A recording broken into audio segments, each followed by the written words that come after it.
Скоро у нас день рождения у детей, поэтому мы занимаемся организацией их праздников, в том числе будем стряпать торт своими руками. Из старых вещей могу что-нибудь сшить дома. Не выбросить. Пальто старое. Один раз пальто было, юбку себе сшила, а потом еще даже и сыну комбинезончик вышел. И носили, и все красиво было. Ну, компьютер собрал себе. Дешевле, 1000, наверное, на 30. Вот.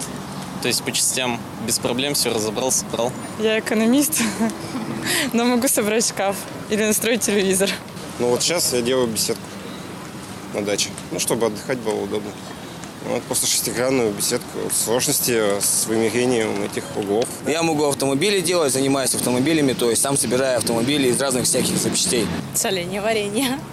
Но я считаю, что лучше самим. Натурпродукт, здоровье превыше всего. Скульптурой занимаюсь. Очень помогает, например, если какой-то подарок. Ну, то есть хендмейд, все дела, то есть всегда приятно, если что-то даришь своими руками, поэтому, конечно, можно что-нибудь сделать, какую-нибудь аппликацию, подарить там, или картинку. Я пока все дома насмотрелся и из бутылок могу хоть что сделать. Скворечники, там, поилки, вот, обычные пластиковые бутылки, их вырезаешь и делаешь всякие очень милые ручки. Я своими руками шью. Ну, все люди ходят обычно в однотипных вещах.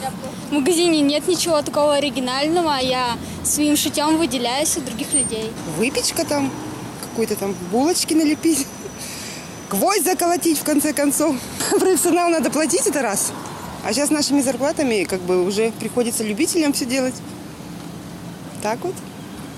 Сейчас универсальные люди-то, век-то видите какой.